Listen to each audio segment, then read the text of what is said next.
It is Classic Country 100.1 WGLC, the Breakfast Show with Charles and Karen. And joining us on the phone from the National Weather Service, our friend and yours, Matt Friedlein. Good morning.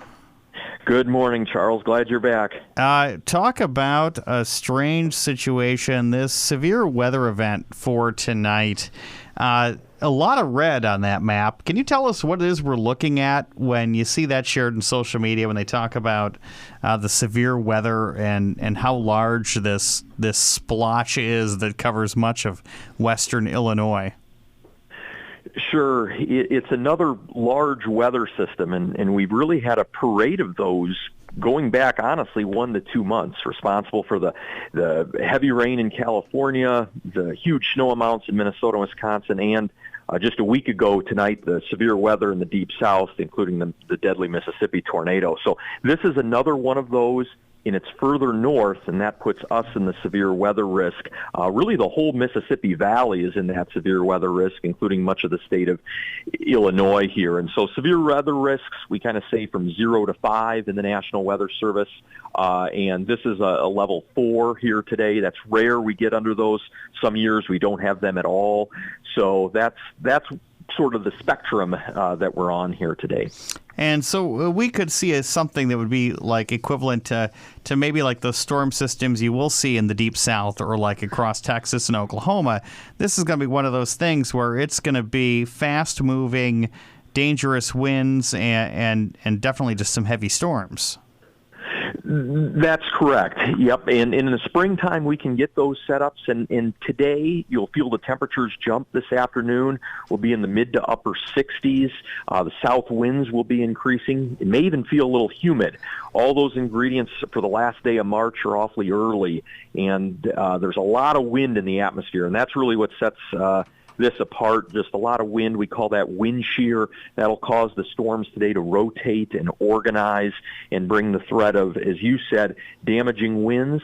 And also some tornadoes are probable in the broad region of Illinois, Missouri, and Iowa. And everybody should be familiar with what to do in the event of a tornado, of course. You want to get inside into the lowest level of your home or into a bathroom if that's possible. Avoid manufactured homes, things like that. Avoid vehicles even because those get tossed about.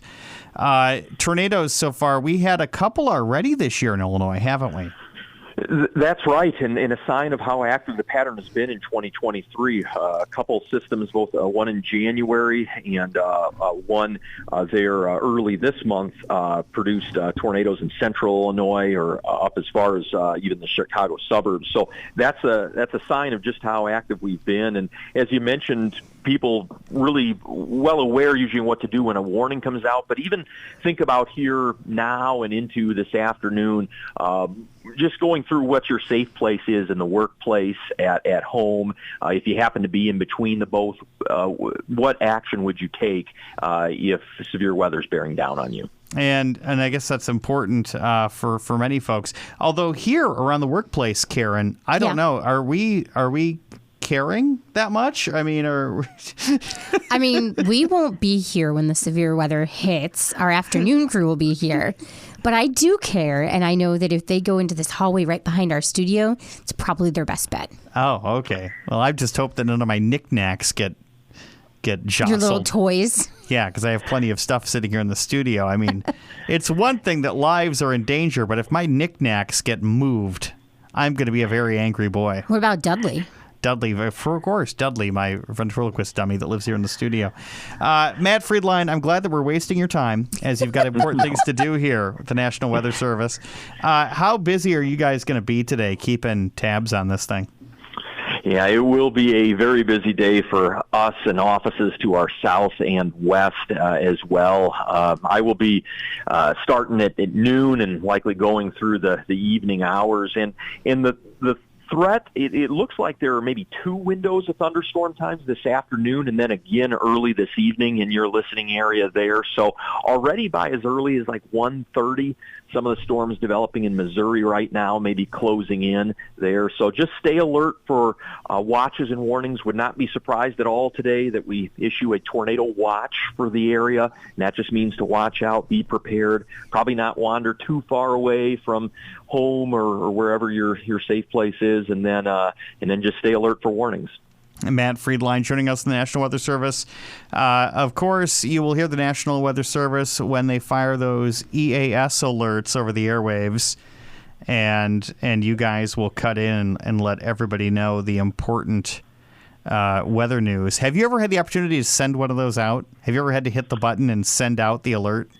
Yes, yep, I have. Yep, you realize there's a lot of power in that mouse click, so we are judicious with that, and we go through training simulations this time of year to prepare for just that, for these types of days, so we make sure we're not crying wolf, and we're doing it when all the science supports that type of decision. I love it when the automated voice mispronounces a community name, though. That's my favorite. Yes. I love it. I mean, there's nothing you love more than folks in southern DeKalb County just cringing when you have a storm approaching Shabana.